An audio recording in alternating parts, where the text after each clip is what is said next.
Hello दोस्तों, कैसे हो आप सभी। उम्मीद करता हूँ कि आप लोग बढ़िया होंगे और आपकी स्टडी बहुत बेहतर ढंग से चल रही होगी।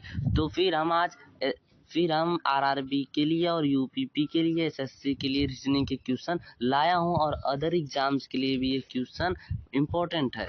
और ये क्वेश्चन आज का सेशन बहुत इम्पोर्टेंट होने वाला है, इसलिए वीडियो अंत तक जरूर कर दीजिए और जल्दी जल्दी अपने दोस्तों में भी शेयर कर दीजिएगा। चलिए देखते हैं पहला क्वेश्चन। नीचे दी गई श्रृंखला श्रेणी में प्रश्न चिन्ह के स्थान पर कौन सी संख्या आएगी। देखिए यहाँ पर आपको श्रेणी दिख रही होगी, यहाँ पर क्वेश्चन मार्क, यहाँ पर कौन सी संख्या आएगी यह पता करना है। तो पहले आप ये सब पता कीजिए कि 8 से 9 कैसे है, 9 से 18, 18 से 21, 21 से 84 कैसे आया। अगर आप ये पता कर लेते हो तो आप आगे वाली संख्या भी क्या कर लोगे, ऑटोमेटिक पता कर लोगे। तो देखिए जरा यहाँ पर क्या हुआ, 8 में यहाँ पर आपको 9 दिख रहा है, तो इसका मतलब 1 प्लस हुआ है कि नहीं।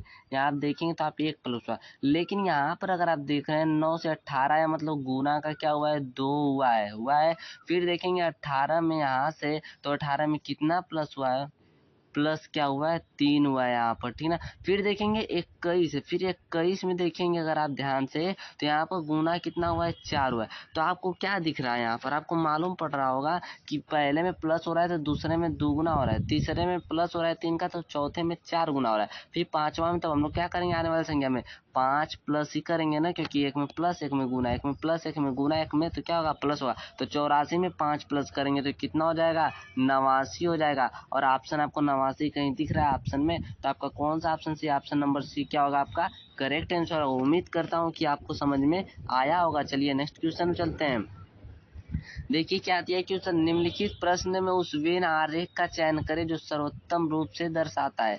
देखिए यहाँ पर वेन डायग्राम वाला क्वेश्चन है, बहुत इंपॉर्टेंट है, पूछा जाता है। क्या दिया है, गेहूं है, चावल है, अनाज। अब इसका डायग्राम देखिए, पहले आप ये पता कीजिए क्या गेहूं का संबंध चावल से है या चावल का संबंध अनाज से, कि अनाज का संबंध गेहूं। पहले आप इनके बीच में क्या कीजिए, संबंध पता करिए, ठीक ना। तो देखिए गेहूं भी एक, आप जानते होंगे कि अनाज, और चावल भी क्या अनाज है। तो मतलब पहले किसका डायग्राम बनाएंगे, अनाज का डायग्राम बनाएंगे। किसका, अनाज का, ही अनाज का डायग्राम, ठीक ना। फिर हम किसका बना लेते हैं, इसमें गेहूं का भी बनाएंगे। फिर किसका बना लेते हैं हम लोग, यहाँ पर चावल का बना लेते हैं। अब ये दोनों एक में नहीं हो, क्यों, क्योंकि गेहूं क्या होता है, अलग होता है, चावल क्या होता है, अलग होता है। इसलिए क्या होगा, ये अलग अलग बनेंगे और अनाज के अंतर्गत बनेंगे। तो ऐसा ऑप्शन आपको ऑप्शन में दिख रहा है कहीं, तो ऑप्शन नंबर सी आपका क्या होगा, करेक्ट आंसर होगा। उम्मीद करता हूँ कि आपको समझ में आया होगा। चलिए नेक्स्ट क्वेश्चन चलते हैं दोस्तों। देखिए दोस्तों, निम्नलिखित प्रश्न में दिए गए विकल्पों में से विषम संख्या का चयन करें। मतलब इसमें विषम संख्या कौन है, 3 समान है और चौथा क्या है, भिन्न, मतलब अलग है, ठीक है ना। देखिए कैसे पता करेंगे दोस्तों, यहाँ आप देखिए 5:50 दिया है और 8:128 है, 3:18 है, 6:64 है।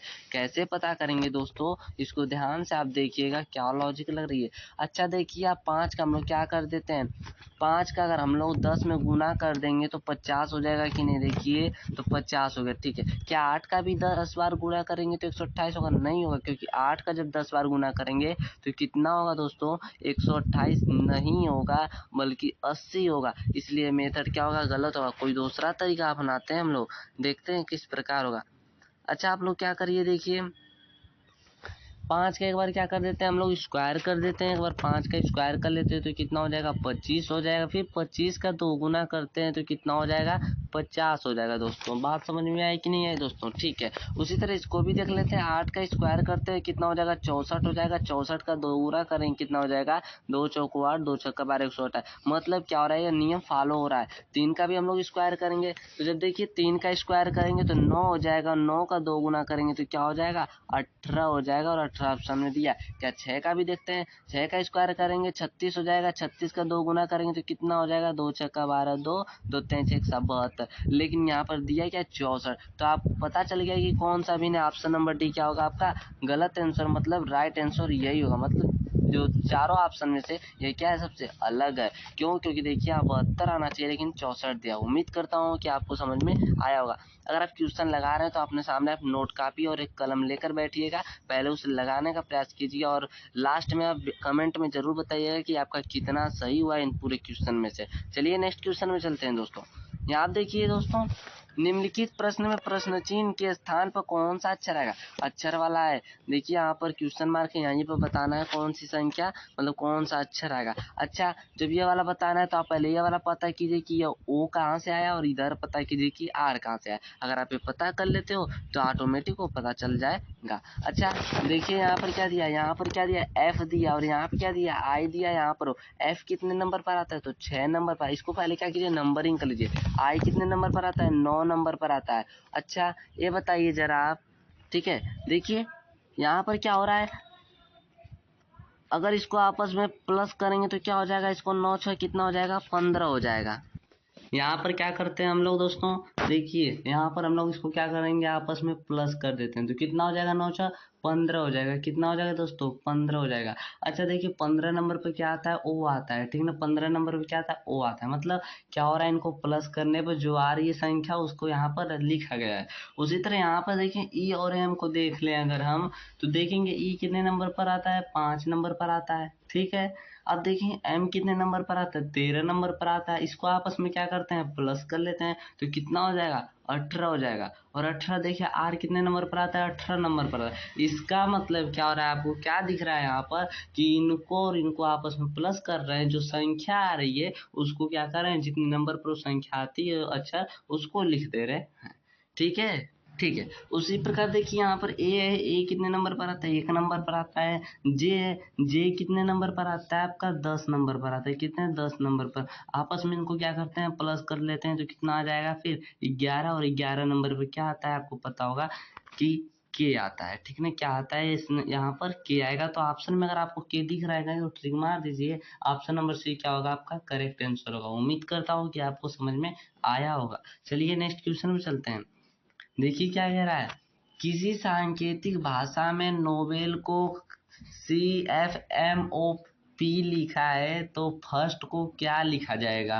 यहाँ पर देखेंगे अगर नोबेल को हम ए लिख रहे हैं तो फर्स्ट को क्या लिखा जाएगा, ठीक ना। अच्छा पहले आप ये पता कीजिए कि नोबेल को ये कैसे लिखा। अगर आप ये पता कर लेते हो तो ये भी आप क्या पता कर लोगे कि क्या लिखा जाएगा। देखिए पहले मैं इसको लिख लेता, नोबल लिख देता हूँ। यहाँ पे क्या लिख देता हूँ, नोबेल लिख देता हूँ। क्या, नोबेल लिख देता हूँ।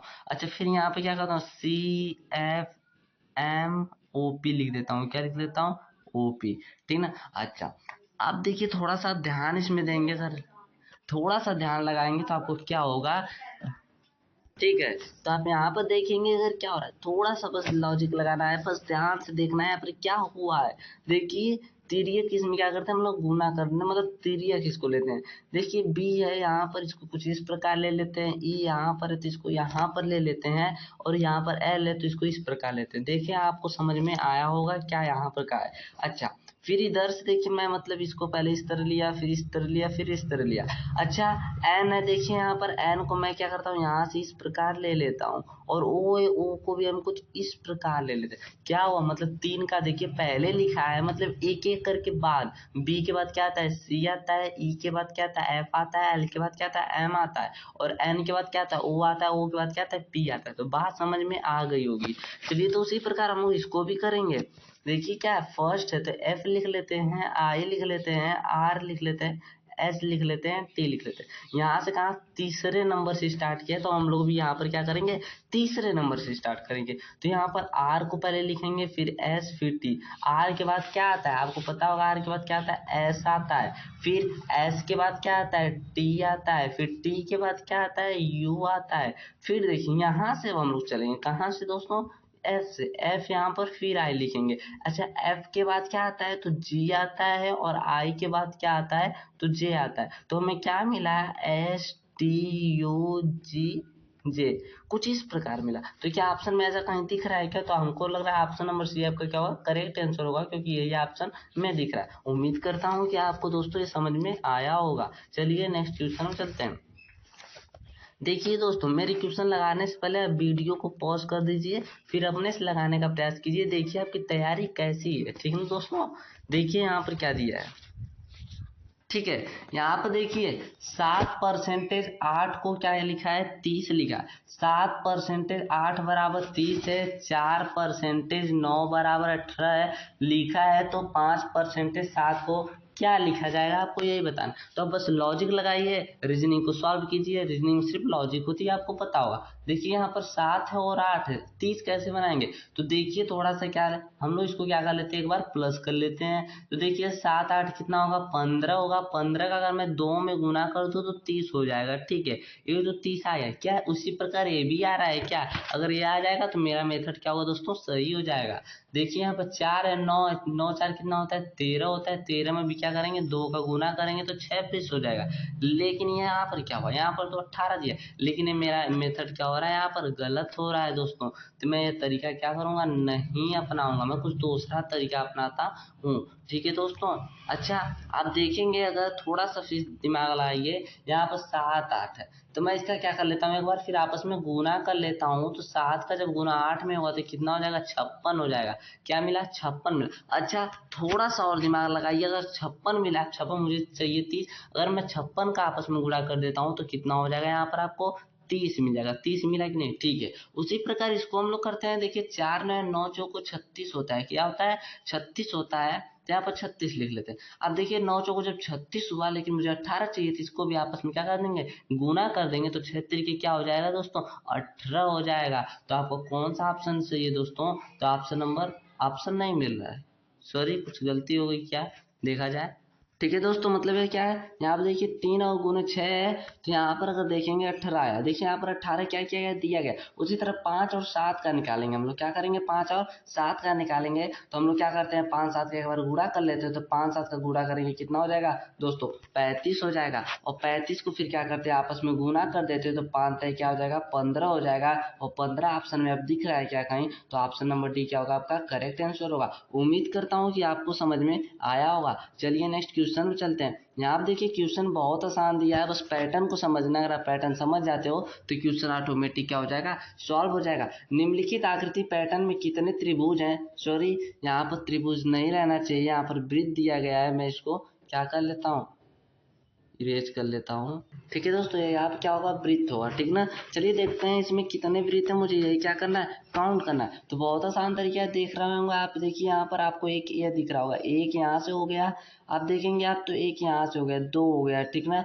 फिर देखेंगे आप तो यहाँ से 3 हो गया, यहाँ से देखेंगे तो 4 हो गया, और यहाँ से देखे तो 5 हो गया। अब आपको कोई इसमें वृत्त नहीं दिख रहे होंगे, ठीक है। तो आप 5 ऑप्शन में दिया है, क्या ऑप्शन नंबर सी आपका क्या होगा, तब करेक्ट आंसर होगा। उम्मीद करता हूँ कि समझ में आ गया होगा, आसान क्वेश्चन था। चलिए देखते हैं 8वां क्वेश्चन है, दी गई प्रश्न आकृति में कौन से विकल्प में सन्निहित है। मतलब ये जो यहाँ पर विकल्प दिया गया है, ये विकल्प किस ऑप्शन में लगा हुआ है मुझे बताना है। तो आप बस इस पर इसको देखिए किस प्रकार बना है। अच्छा देखिए इसके साथ ऐसा है, देखिए लेकिन इसमें कुछ इस प्रकार का दिख नहीं रहा है, तो इसलिए ऑप्शन क्या होगा, गलत हो जाएगा। इसमें अगर देखें, देखिए यहाँ पर कुछ इस प्रकार नीचे से दिया है, लेकिन यहाँ पर बीच में है, इसलिए भी ऑप्शन क्या होगा, गलत हो जाएगा। अच्छा अगर इसमें देखें तो यहाँ पर देखिए कुछ इस प्रकार तो दिया है इस वाले में, लेकिन यहाँ से फिर यहाँ मिल गया है, लेकिन इसमें क्या हुआ, नहीं मिला है, लेकिन इसमें कुछ इस प्रकार मिला, इसलिए भी ऑप्शन क्या होगा, गलत होगा। तो ऑप्शन नंबर कौन सी होगा, सी। आप देखिए कैसे सी सही है, देखेंगे अगर आप यहाँ पर ध्यान से, तो देखिए यहाँ पर आपको दिख रहा होगा, यहाँ पर एक कैसे, यहाँ पर कुछ इस प्रकार, मतलब सॉरी यहाँ पर कुछ उस प्रकार, यहाँ पर देखिए इस प्रकार है, तो यहाँ पर भी दिया है। फिर देखिए इस तरह रेखा खींचा है, फिर इस तरह मिला दिया है, और देखिए यहाँ पर भी क्या हुआ, उसी प्रकार मिल गया है। ठीक है दोस्तों, तो समझ में आई बात की नहीं है, तो उम्मीद करता हूँ कि आपको समझ में आया होगा। चलिए नेक्स्ट क्वेश्चन में चलते हैं। देखिए यहाँ पर क्या दिया है, दी गई आकृति के लिए सही दर्पण छवि चुना है। मतलब ये आकृति दी गई है, इसमें अगर दर्पण में देखें तो कैसा दिखेगा मुझे ये बताना। तो आपको पता है कि दर्पण में जब भी देखते हैं तो उल्टा दिखता है। तो देखिए जो यह बना है चिन्ह क्या हो जाएगा, कुछ इस प्रकार बन जाएगा, और ये जो छवि बनी है कुछ इधर की बन जाएगी, कुछ इस प्रकार बन जाएगी। ठीक है दोस्तों, मतलब इसको मैं ऑप्शन के हिसाब से देखता हूँ। देखो यहाँ पर कुछ इस प्रकार इसमें दिया है, मतलब इसमें का ज्यों का त्यों उसी तरह दे दिया, इसलिए क्या हो जाएगा, ऑप्शन गलत हो जाएगा। और ये भी देखिए दूसरा वाला ऑप्शन भी तो उसी तरह दे दिया, लेकिन इधर जो ये भी गलत हो जाएगा, क्योंकि उल्टा बनेगा। ठीक ना। अच्छा देखिए इसमें इस तरह दिया है, यहाँ पर इस तरह दिया, मतलब ये कुछ तरीके से ही। अब लेकिन देखिए ये वाला इधर दिया है, लेकिन ये वाला भी इधर दिया, इसको कुछ उल्टा रन, इसलिए ये भी गलत हो जाएगा। ऑप्शन नंबर इसमें देखते हैं अगर, तो देखिए ये वाली जो छवि है इसको इस प्रकार दिया है, ठीक है, और जो ये वाली छवि है इसको कुछ इस प्रकार दिया है, इसलिए देखिए सही दिख रहा है। और ये वाला जो इधर दिख रहा है, ये वाला चीज इधर दिख रहा है, तो इसलिए ऑप्शन कौन सा सही होगा, डी ऑप्शन क्या होगा, आपका करेक्ट आंसर होगा। उम्मीद करता हूं कि आपको समझ में आया होगा। चलिए नेक्स्ट क्वेश्चन चलते हैं। देखिए नीचे दिए गए विकल्पों से संबंधित संख्या को चुनिए। क्रिकेट का संबंध जब 11 से, तो कबड्डी का संबंध किससे होगा? बहुत आसान है, बस लॉजिक लगाना का। देखिए इसको नंबरिंग करने जाएंगे तो आपका क्वेश्चन पक्का गलत होने वाला, बस थोड़ा सा सेंस लगाइए। क्रिकेट में कितने खिलाड़ी होते हैं? तो 11 होते हैं। उसी तरह कबड्डी में कितने खिलाड़ी होते हैं? तो आपको पता होगा 7 होते हैं। तो ऑप्शन नंबर 7 क्या होगा? आपका करेक्ट आंसर होगा। तो बी ऑप्शन क्या है? सही आंसर है। उम्मीद करता हूँ कि आपको समझ में आया होगा। चलिए नेक्स्ट क्वेश्चन पर देखिए, टेस्ट क्वेश्चन के तौर पे मैंने आपके लिए लाया है, इसको आप कमेंट बॉक्स में जरूर बताइएगा। हाँ, अगर वीडियो क्या दिया है देखिए यहाँ पर 110, 130, 170, 190 निम्नलिखित श्रृंखला में अगली संख्या ज्ञात कीजिए। मतलब यहाँ पर कौन संख्या है ये मुझे ज्ञात करना है, ठीक है। अगर आपको वीडियो पसंद आया हो तो लाइक जरूर करिएगा, अपने दोस्तों में भी शेयर करिएगा। अगर अभी तक अपने चैनल को सब्सक्राइब नहीं किया है तो प्लीज सब्सक्राइब कर लीजिएगा। धन्यवाद, मिलेंगे फिर हम नेक्स्ट वीडियो में।